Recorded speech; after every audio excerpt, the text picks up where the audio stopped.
Hello.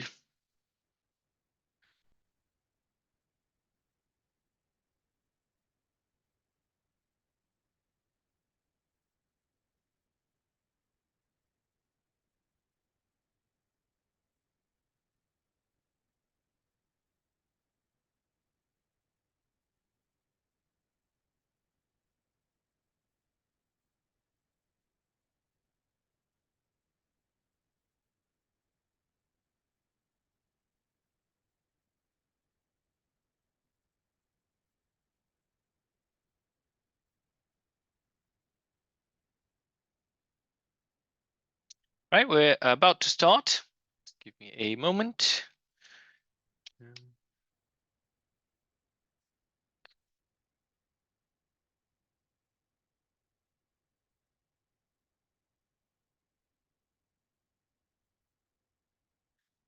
Okay, lovely.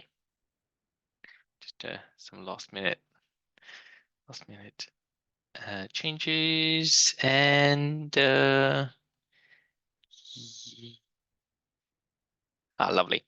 Okay, so today I'm going to do a couple of questions on momentum. Okay, as you could have guessed from because we've done 2 webinars on series, and my computer is a tad slow. Let me.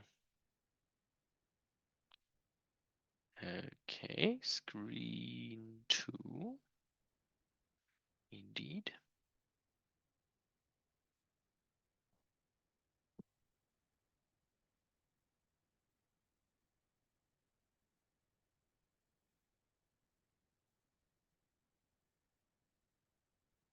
Okay, you should see my screen right about now. If not, please let me know.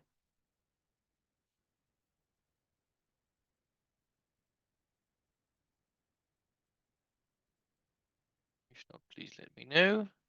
And also, if you can't see me or you can't hear me, also let me know. And list of participants. Okay, so great to see you all. And we'll start with a problem that I haven't finished last time. It's probably going to be the hardest question of today. So sorry to start with that, but let's dive into it. So you have 2 masses that slide down a smooth whatever that is, smooth thing, and they hit each other. And after they hit each other, they start bouncing left and right. It is absolutely inelastic collision. What does that mean? If the collision is absolutely inelastic,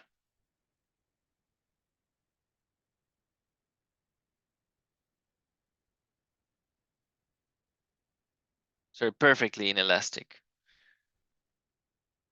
no kinetic energy is conserved. The blocks stick together, yes, after a perfectly inelastic collision. That means that they lose as much kinetic energy as they can. They can't lose all of it, because if they lose all kinetic energy, then momentum would not be conserved. And this is one thing that is never allowed. Like in physics, sometimes energy is not conserved for a very short time, but momentum is conserved, like always. It's just like you can't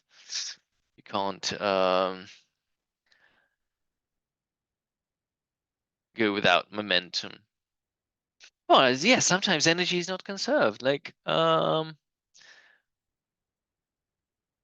imagine, has anyone done quantum physics at school?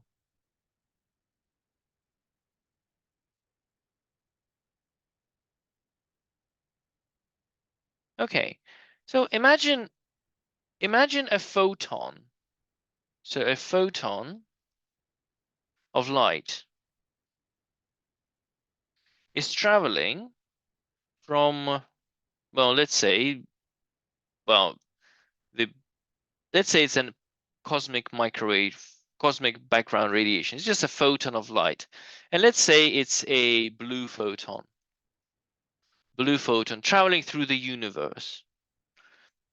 It's traveling. Doesn't There's nothing in the universe. There's nothing to absorb it, so it keeps traveling for millions of years. But the universe is expanding. The universe gets bigger. What happens to the photon? Stretches out.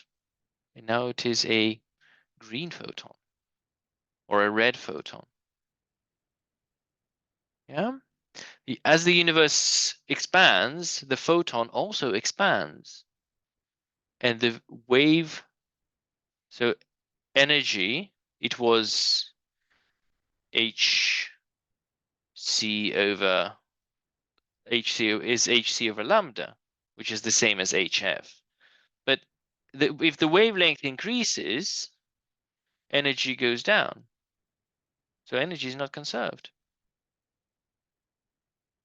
for a photon moving through the universe. Okay.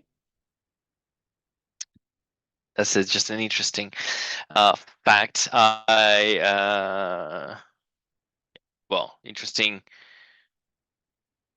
idea. Well, we can actually see these photons. The cosmic microwave background radiation is they used to be visible photons of light, and now they're microwave because they've lost their energy. This just goes as the universe expands. There's no energy is somewhat lost. Okay. I can't really explain. I can't explain what happens to it. It's an interesting feature. But do you, those of you who've done, who've started, do you understand what I'm talking about? If the photon stretches, frequency goes down, wavelength goes up, and that means that energy of the photon decreases. Do you understand that? Okay. So energy of the photon goes down. Anyways, perfectly inelastic collision. They lose as much kinetic energy as they can. They stick together. Stick together. Right. So now, if they were equal mass, they would just stop at the middle, right? Because they travel. That means they're traveling at the same speed in opposite direction. That means that the total momentum is zero. When they hit together, they stick and they stop. But they don't. So what we need to do is we need to find the total momentum of the system. Okay, so speed of each mass just before the collision.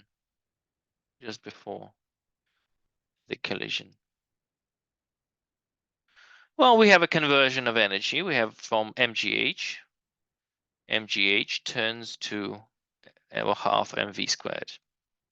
Well, turns to just means equal. There's no friction. 1/2 mv squared.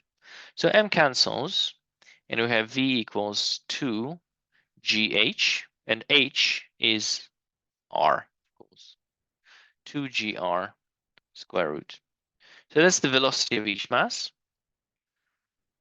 So total momentum, if we take right as the positive direction, total momentum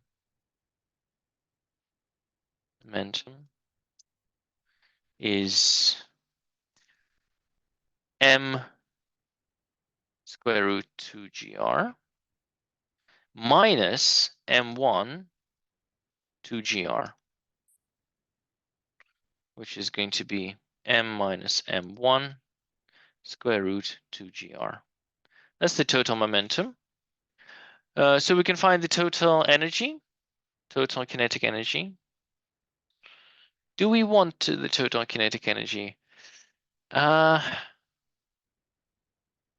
we're going to use kinetic energy anyway. So total kinetic energy, and that is the formula for kinetic energy is p squared over 2m. If you don't know this formula, then well, that's kinetic energy. Do you want me to show you how I got this formula? Yes, please. Okay. 1/2 mv squared. Kinetic energy is 1/2 mv squared. I write it down mv squared over 2. Now I multiply top and bottom by m, and I get m squared v squared over 2m, which is the same as p squared over 2m. All right, makes sense?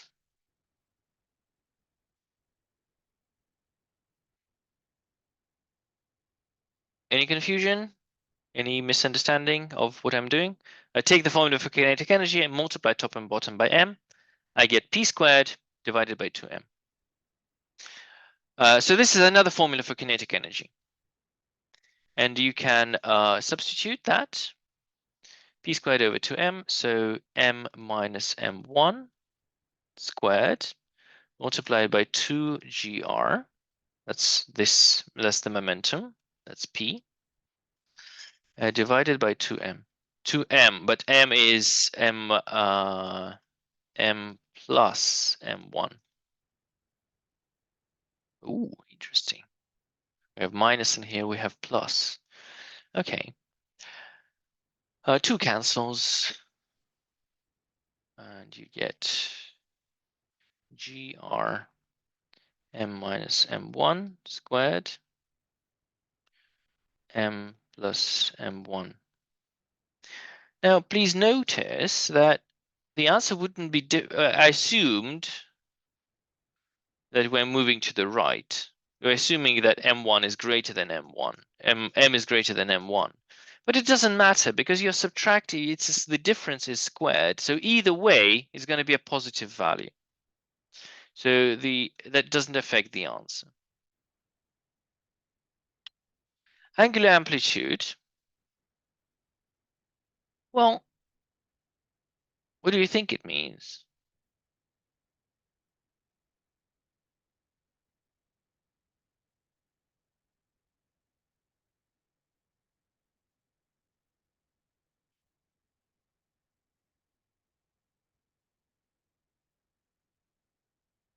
Look at my video. So I have a pendulum. Well, I have 2 toy trains. They are oscillating. What do you think is the angular amplitude? Yeah, Charlie, you're correct. Is the maximum angle. Yeah, just as simple as that. So when it goes like this, maximum angle. Yeah, does that make sense, Abiola? And if the masses, they will oscillate. The masses will they will swing back and forth like this, and the maximum angle is the angular amplitude. So theta is the angular amplitude. Let's call it A. Theta A, angular amplitude.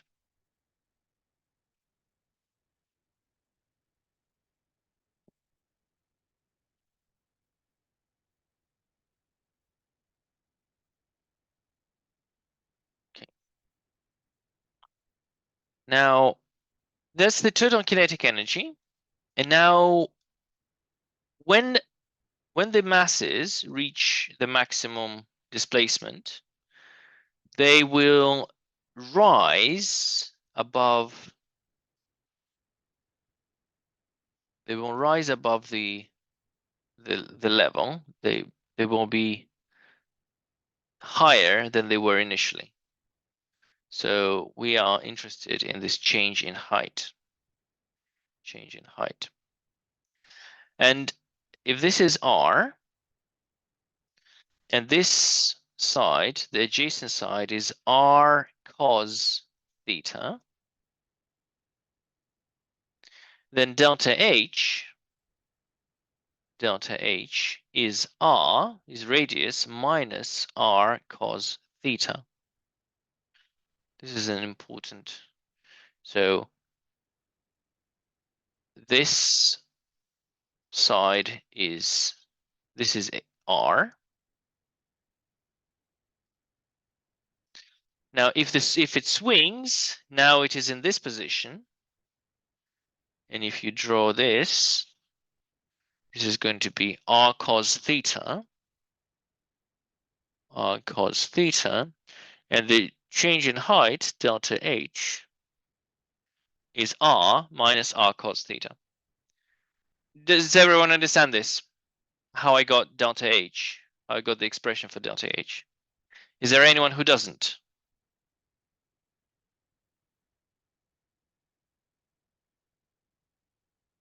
So H is the height, because when you are swinging along the slope, you're moving up. So how much you move up, that's your change in potential energy. So we have a conversion from kinetic energy to potential again, but now the mass of this system is different. So kinetic energy turns into gravitational potential energy. So we have kinetic energy is GR m minus m1 squared over m plus m1. And gravitational energy is m plus m1 multiplied by g multiplied by h, by delta h. And delta h is r minus r cos theta. Okay. It looks like gr, so I can take r out and gr cancels. And we're left with m minus m1 squared over m plus m1 equals m plus m1 multiplied by 1 minus cos theta. So 1 minus cos theta is equal to m minus m1 squared over m plus m1 squared. I'm just rearranging. So this is, there's nothing really interesting here. So cos theta is 1 minus this, m minus m1 squared, m plus m1 squared. We could leave the answer like this. Maybe it's worth simplifying. M squared, I might regret this, plus 2m m1 plus m1 squared. No, it's actually fine. Works out fine. Minus m squared plus 2m m1 minus m1 squared. I'm just opening the brackets. If you're not following, just do it carefully yourself. There's nothing extraordinary here. I'm just doing basic algebra. Plus m1 squared. And then this cancels. I mean, follow through by yourself. And so 4m m1 divided by m plus m1 squared. And that is the answer. This is the cosine of the amplitude. Let's check that. Let's do a sanity check. Sanity checks. Check. If m equals to m1, then cosine theta is equal to 4 multiplied by m multiplied by m divided by m plus m squared, which is 4mm divided by 4m squared, which is 1. And theta is arc cos 1, which is 0 degrees, which makes perfect sense. If the masses are the same, they would not oscillate at all. They will stop immediately. They will go stop. Any questions? Any questions about this problem?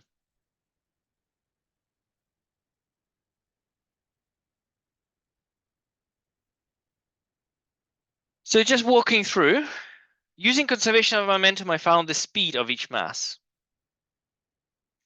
Then I found the total kinetic energy of the two masses. And then I said kinetic energy turns to gravitational. As the masses swing left and right, we have kinetic energy turns to gravitational. I found the height. And then I expressed the height through theta, through the angle. And then I expressed the angle through the ratio of the, well, through the masses. Okay. All right. Oh, good. I'm glad that you liked it.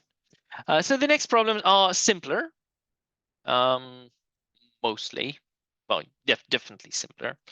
Okay, problem 2. What's the average recoil force of a paintball automatic gun if the mass of a paintball is 20 grams? Not realistic. I'm not claiming to be realistic here. 20 grams. If paintballs were 20 grams, that would be the most painful paintball game on Earth, flying at 150 meters per second. So, yeah. But anyways, so you have a gun.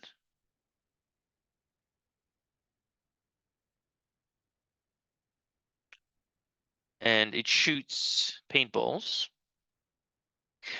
300 paintballs per minute.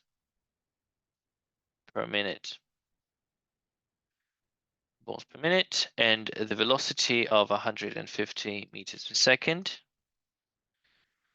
And each one is 20 grams. Now, if you've ever seen an unexperienced person with a gun, you have this recoil force, basically, because well, there's Newton's third law. If the gun is shooting the gun is pushing the bullets to the right, the bullets are pushing the gun to the left, right? Paintballs. So if the paintballs are pushed to the right by the gun is pushed to the left by the paintballs. Newton's third law. So there's a recoil force.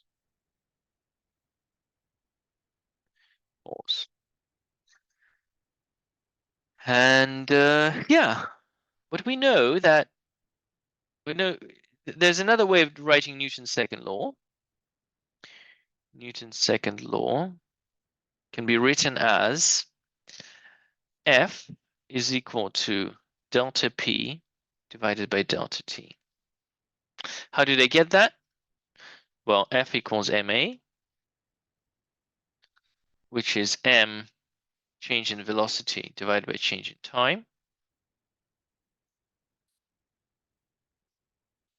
And that is m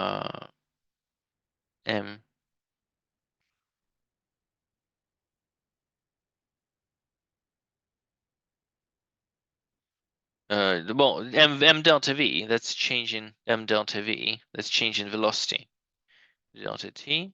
So that's delta p divided by delta t. All right, so the Newton's second law can be written like this. F is delta p over delta t. And we need to find the change in momentum of so the gun is pushing the bullets, pushing the paintballs to the right with a force F. And this is equivalent to the change in momentum divided by change in time. And then it just becomes very simple. change in momentum. So the paintballs go from 0 to 150 meters a second. There's how many paintballs? So it's 300 per minute. So 300. So it's 5 per second. 5 per second. So it's it's 60 seconds. So it's 300 times the mass, which is 0.02, and multiplied by the change in velocity. So the change in velocity is 150 minus 0. And that's 300 times 0.02 times 150 divided by 60.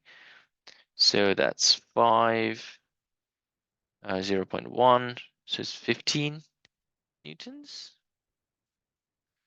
Sounds very reasonable, if I'm not mistaken.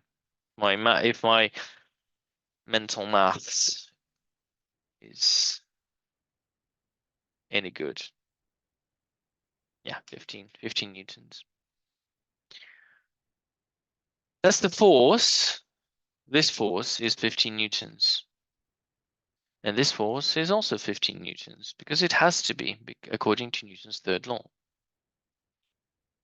Any questions?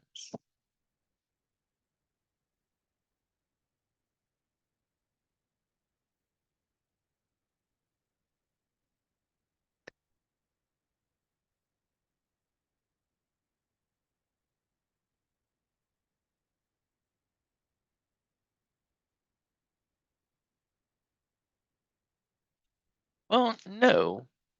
The mass of the gun doesn't. I mean, if the gun is very light,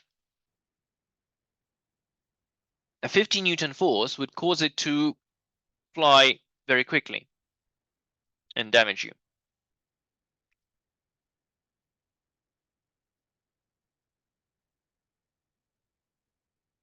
Yeah, if you can imagine, if the gun was, for example, the same mass as a paintball, it will fly backwards at what, 750 meters a 750 meters a second.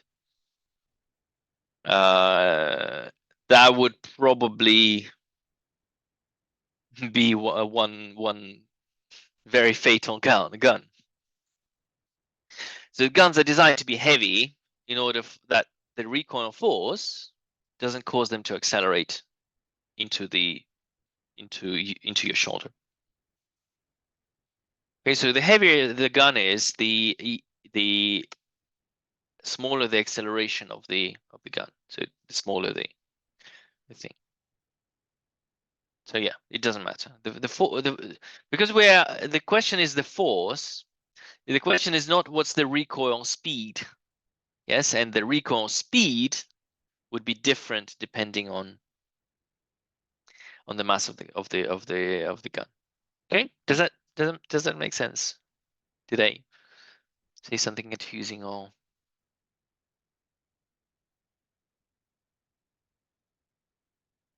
Is there a method of knowing there is supposed to be a COMPOS numerical solution to question if you really can't find one?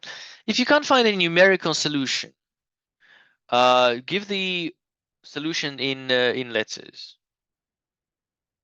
and you you can get full marks. Okay, I mean, depending on your tutor, of course, because but I have instructed tutors to say if I'd say most tutors, if you give the correct answer in letters, will give you full marks, even if you don't have the numerical solution. So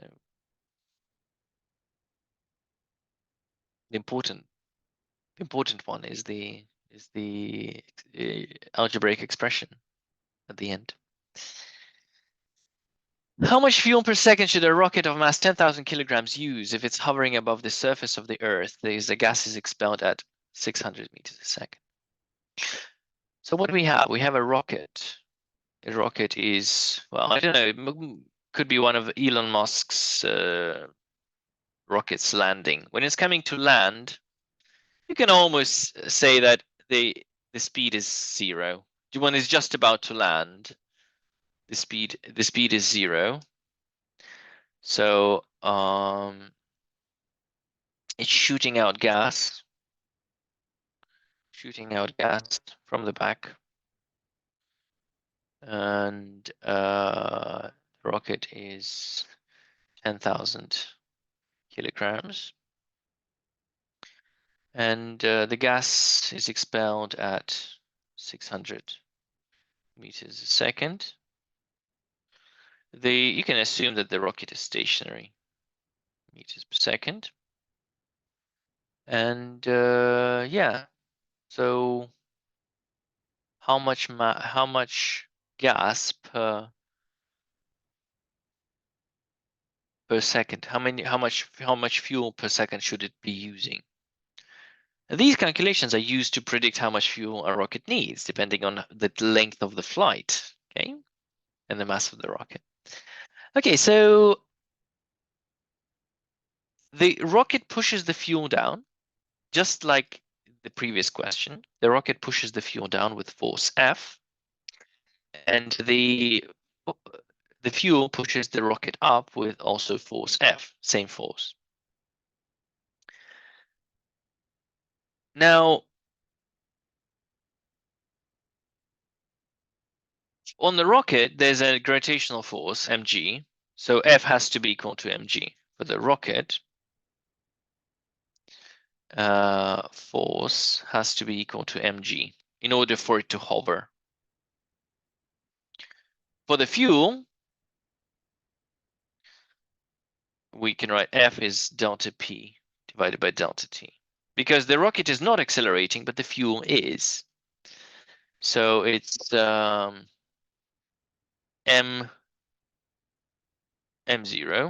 Let's call it, the mass of the fuel is m0,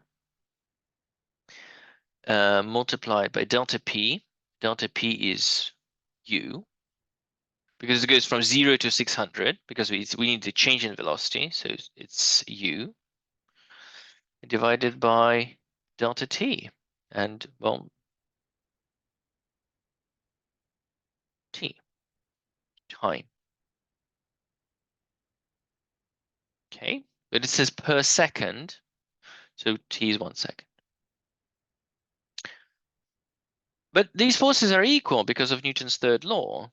So we can write that mg is equal to m0 u divided by t, and m0 divided by t is equal to mg u. And this is the mass per time, mass per unit time. This is what we need, mass per unit time. So m0 is equal to mgu multiplied by t, which is 10,000 multiplied by 10 multiplied.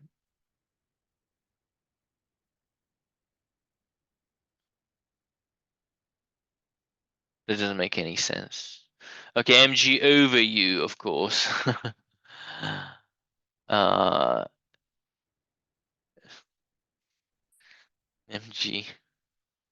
mg multiplied divided by u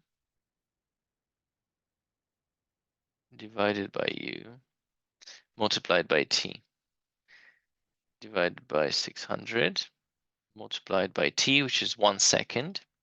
So 100,000 divided by 600. So bam, bam. 1,000 divided by 6. So it's 100. 1,000 divided by 6. So you should be using 167 kilograms per second. Okay. That's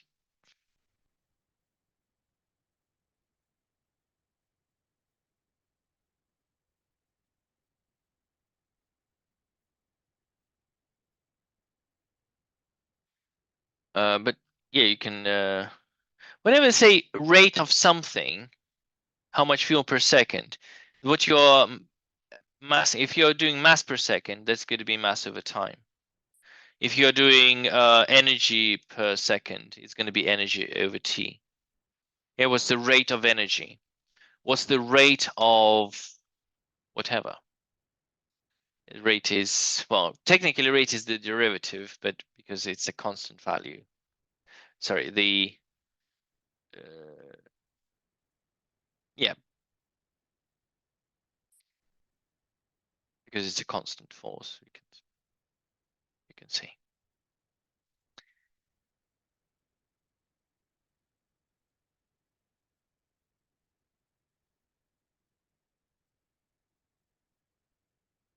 Any questions? Any questions?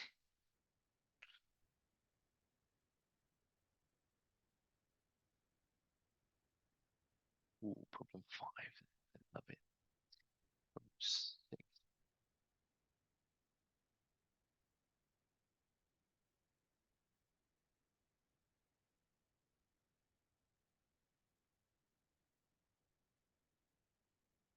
Okay, so there's a question about the follow along group. If you are in the follow group, if you complete all the assignments, can you enroll for the next year's program?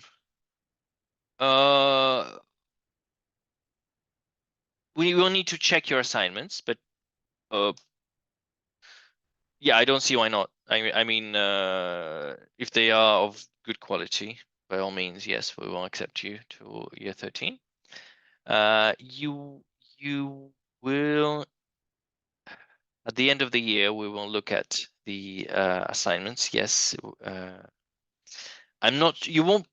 It's unlikely that you will get written feedback for the assignments, but you will get some sort of grades, and you can, yes, you can get it. We don't give certificates, but we have sent a letter that you have completed. It's not technically a certificate, but it's a letter of completion.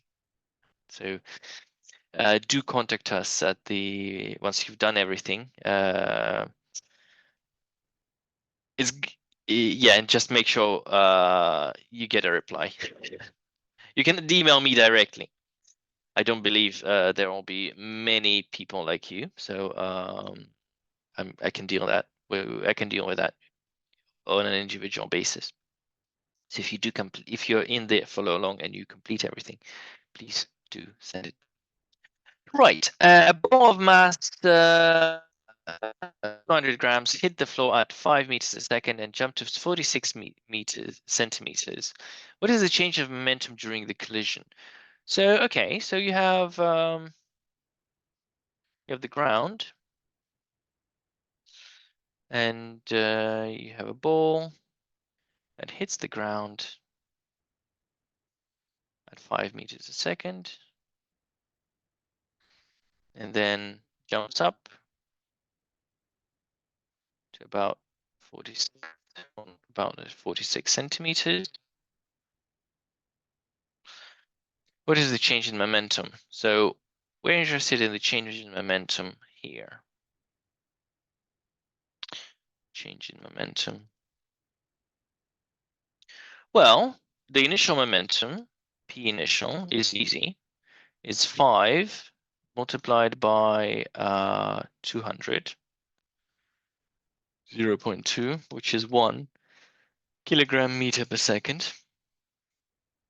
And let's say down is positive. So up is going to be negative. So we need the P final question mark. But what we know, as the mass goes from here to here, the kinetic energy turns into gravitational potential energy. So we have 1/2 mv squared is equal to mgh.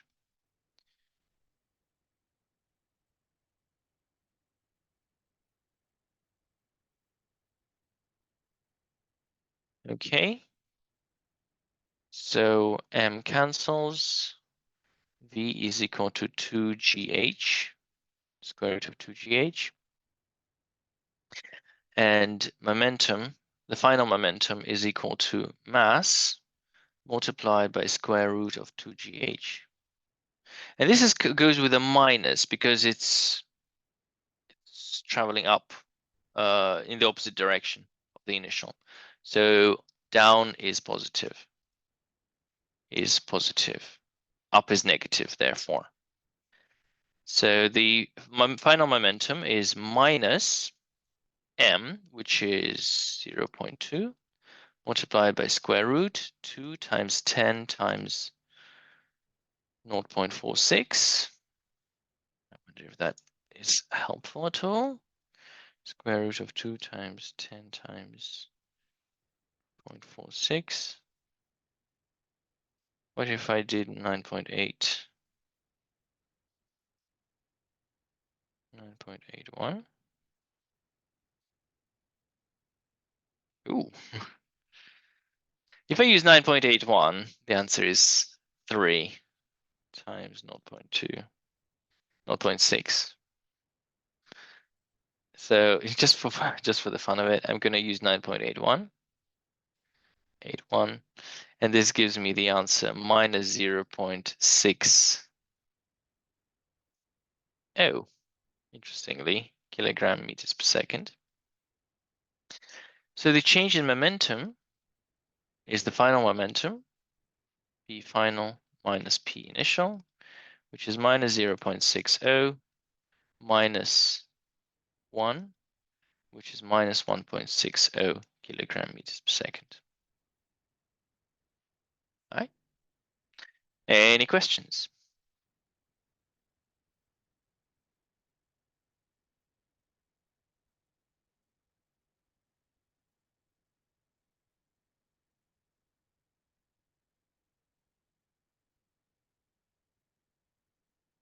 You conserve momentum when there's no external forces.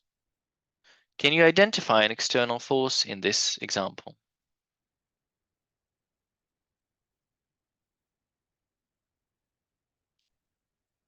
No, we don't consider air resistance. G.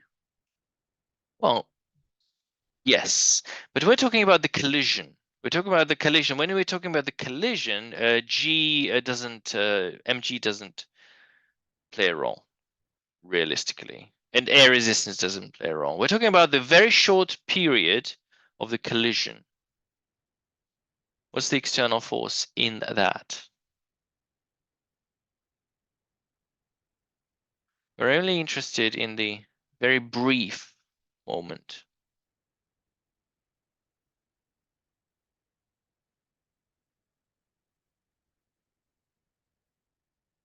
The collision, the momentum is not conserved. Reaction force. Thank you. Yes, Resham. It's not conserved as normal reaction. Reaction is the external force. Force is an external force, I would say. Is an external force. Right? Because we're talking only about the ball. If we're talking about the ball plus planet Earth, then it is conserved. But I mean, calculating the speed of planet Earth is not a very easy task. Does that make sense?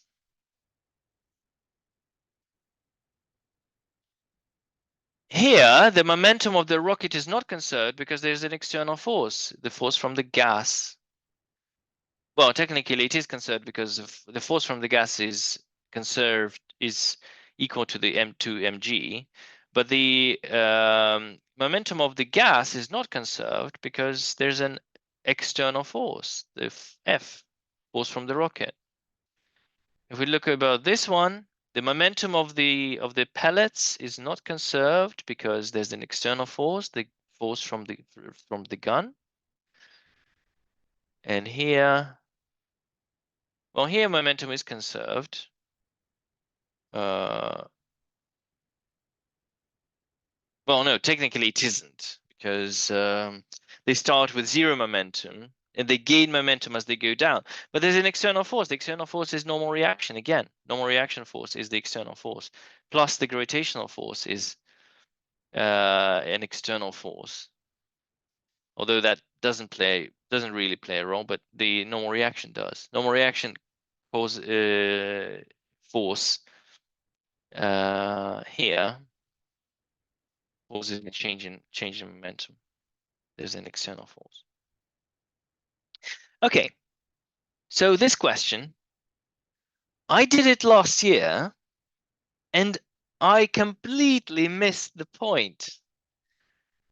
This question is way more beautiful than I could ever have hoped, because I was rereading this question. I was like, whoa, this is an astonishing question. The beautiful thing about it is that it is done completely graphically. It's not very often you have a physics question that you need to solve just by drawing. Okay. So two charged particles, A and B, with different masses. Mass of A is m, and mass of B is 2m, and they're charged.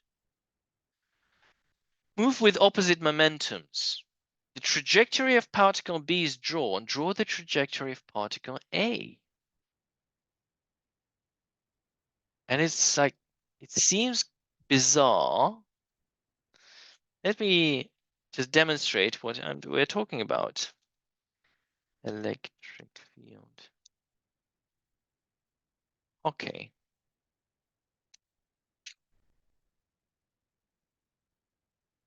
By the way, this is a really fun thing to do. If you're bored,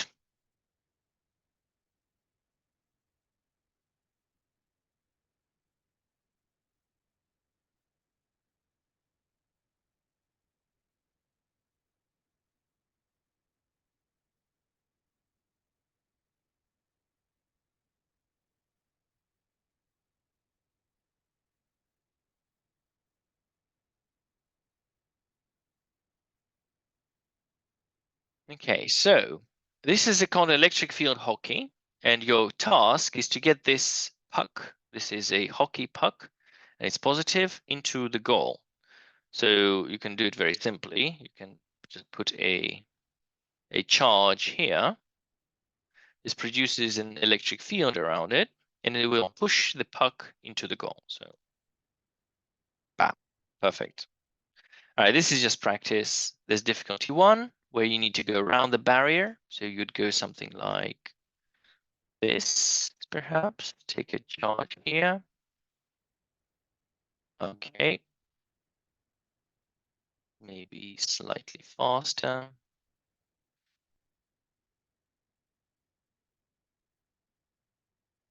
Okay. Slightly less fast. Okay. Cheat. Ah, cheating. That didn't help. Okay. And you can see the trace. Okay, so yeah, so then there's level 2 with 2 barriers, and level 3 is impossible. Well, not impossible. I had students who'd done it. I personally haven't, but some of my students have.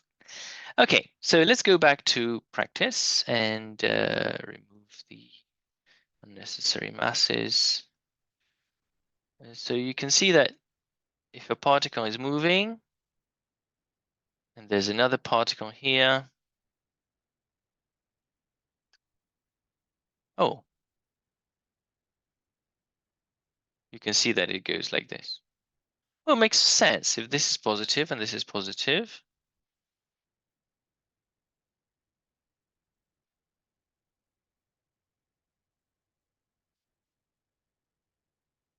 you can see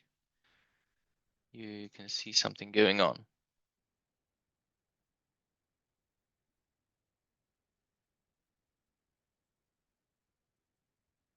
So more or less like this. So this accelerated, and then it is deflected by the electric field. Which famous experiment does this remind you of?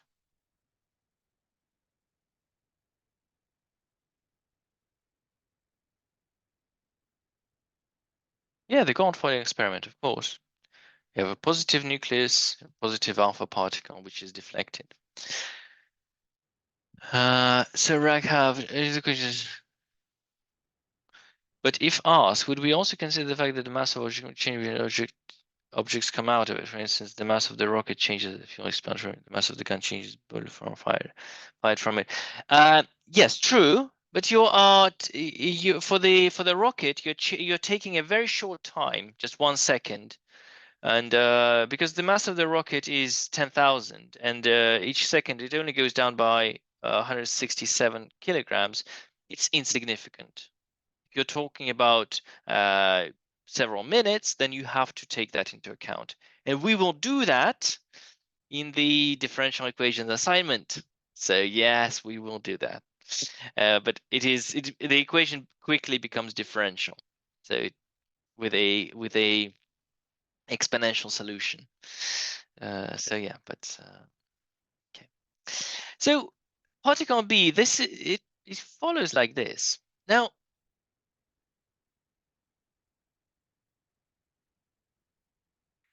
what is the total momentum of the system at the beginning? What is the total momentum of the system of two masses, A and B?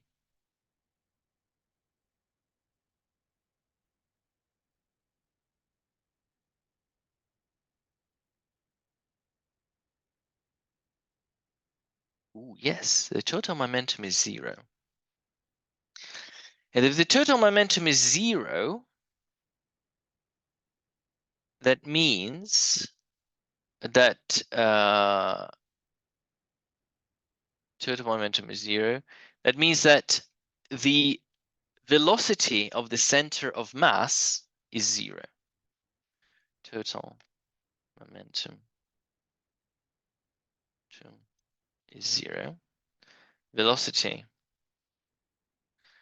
of center of mass is 0. And we've covered that with no external forces, and there are no external forces in this case, this velocity of the center of mass would not change. So if we were to find the center of mass, and we know that, well, if this is m and this is 2m, then the center of mass would be in between them. So if I were to draw a line between them, and if I split the line into 3, and this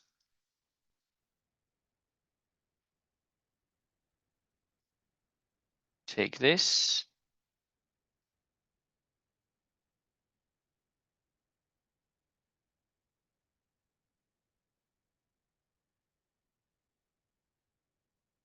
so somebody has conveniently already drawn the center of mass, because this is it. Because if this is x, x, and x, then the center of mass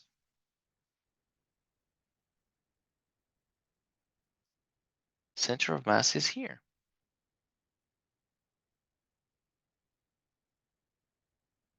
And it will remain there. The center of mass would not change. So when the particle B is here, this is the center of mass and particle A is here. When particle B is here, all we need to do is just to draw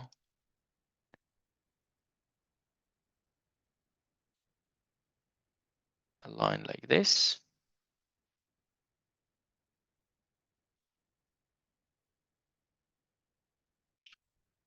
distract us when particle B is here, here, here, and here. So all we need to do is to draw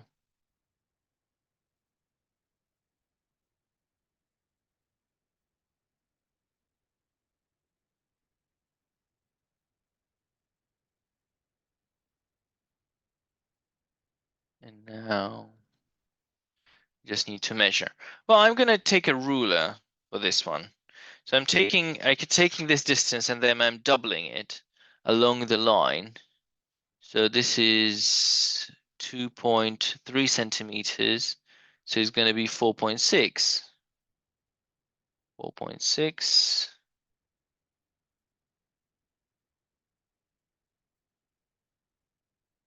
So this is 1.9, so 3.8.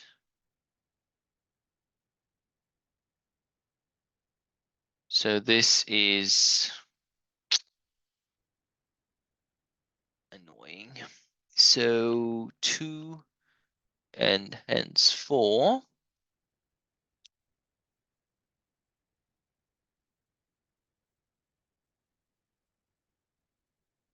Four centimeters. This is 2.5, so it's 5.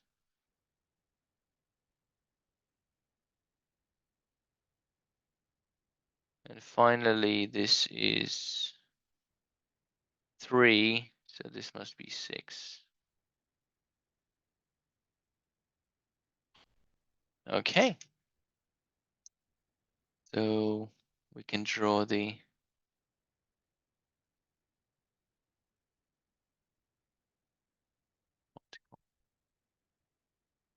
trajectory of particle A.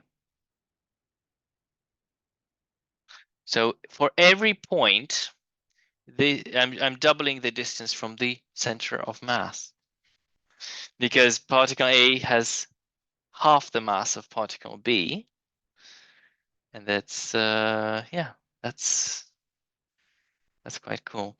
So by just a simple geometric construction, you can predict where particle A is going to be at if you know the position of particle B.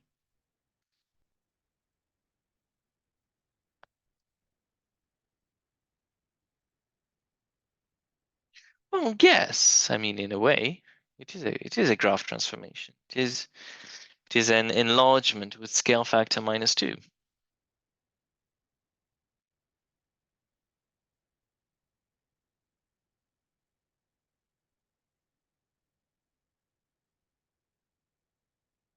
So yeah, that's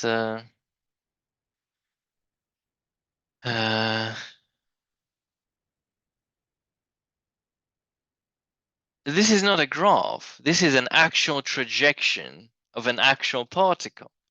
This is the path taken of this particle. So if I know the path taken by this particle, I could actually draw the path of the second particle if there was a second particle. And I don't know. I find it so unusual. It's so exciting, and it's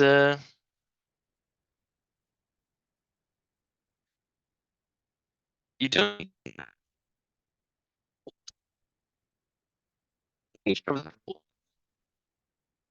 of between the particles, right? Because well, it's some kind of force. If they were connected by a rope or a spring, the answer would be the same. Like literally, if they're connected by a spring and you have the trajectory of one particle, you would find the trajectory of the second particle. The trajectory could be much harder. The trajectory might be like this if it's a spring. And then you could find the trajectory of the other particle. Because fundamentally, you know that the center of mass cannot change. The center of mass cannot change position because initially it is stationary. So yeah, I mean, it's a It's a really nice question. I don't know. I don't know if you liked it, but I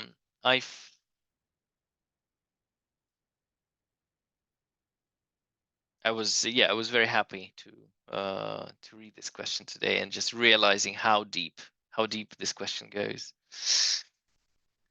Can you model the changes in the equation? Like, well, not in this. Well, no, it can't be. It's not 1 over x, because if it were 1 over x,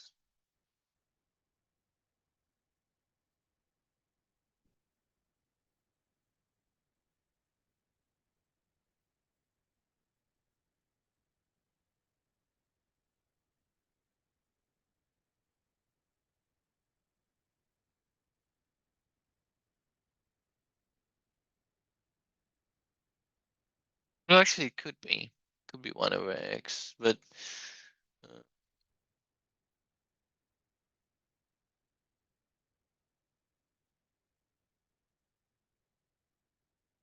yeah, it would be a very lucky coincidence if it was 1 over x, but in this case, it's not. It's can you predict the shape of the graph? Well, it would be a quadratic curve in any circumstance. It would be a more complicated curve than 1 over x. So they're not asking us to find the equation of the curve, not in any form. It's just having one curve produce the other one, because we know the center of mass. Problem 6 is the last thing I want to do today. A stationary body of mass m1 is hit by a body of mass m2. So we have body of mass m1, and it is hit by a body of mass m2, traveling at velocity v. Traveling at v. There's a force between them. So when they hit each other, there's a force between them, and the force changes with time, as it is given here. Okay. So, and we know that they're moving in a straight line. So after the collision, let's say m1 is, well, m1 is certainly moving to the right. Let's call it v1. And v2, well, we don't know. It could be moving left, could be moving right. Let's say for simplicity, it is moving to the right. v2, m2. We don't know the direction of v2. We are guessing. But v1 is certainly to the right. v2 could be left or right, depending on the masses. So we don't know, but my guess is right. So before the collision, the total momentum is m2v, and after the collision is m2v2 plus m1v1, and they have to be equal. And that's the first equation that we have.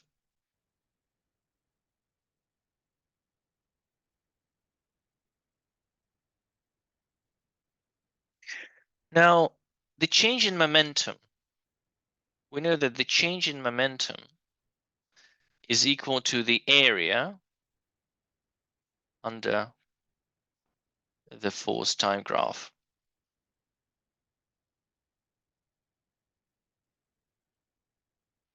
So momentum of m1 for body 1, P final is P initial plus the change in momentum. And the change in momentum is the area under the graph. And the area under the graph, well, it's a triangle. So delta P is equal to 2t0 multiplied by f0. and multiplied by a half because it's a half base times height. So delta P is equal to F0 T0.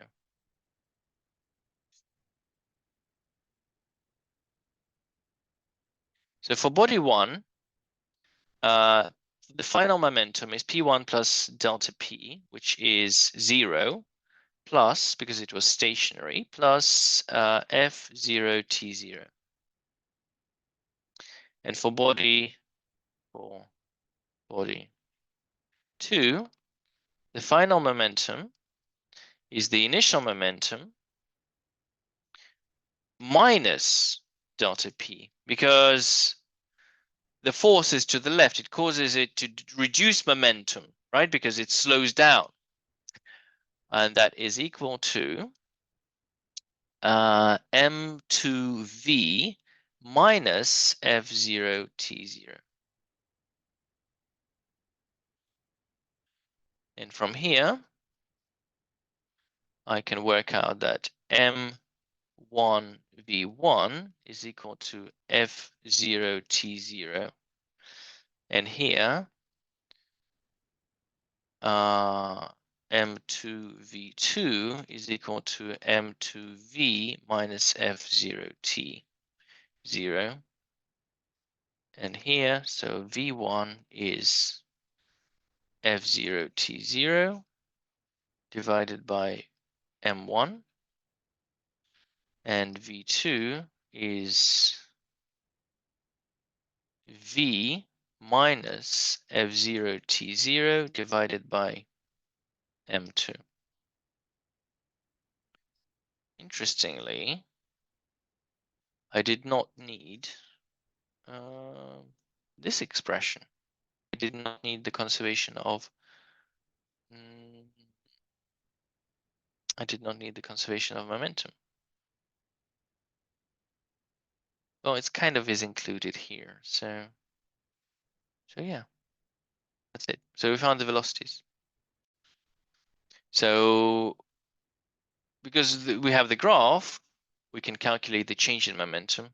And if we know the change in momentum, if we know the masses, we can calculate the final velocity.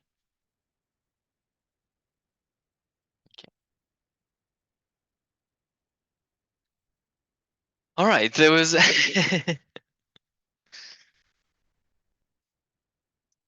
we've lost a lot of people on the way.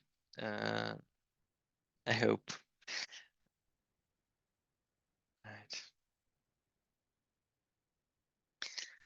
Okay, then I'll see you next week. I'll finish here.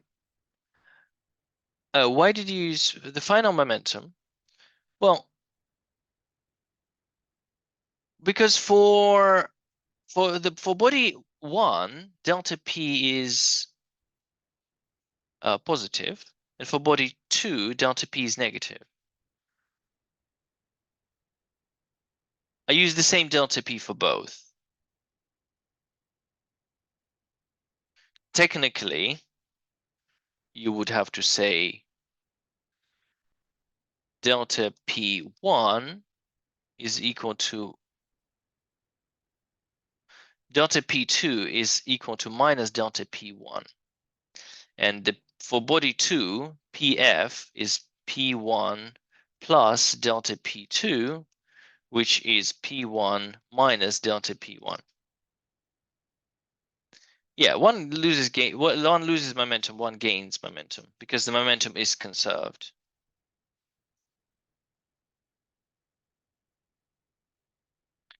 All right. Then I'll see you next week. Enjoy the half term. Enjoy Valentine's Day if it applies to you. Okay. See you.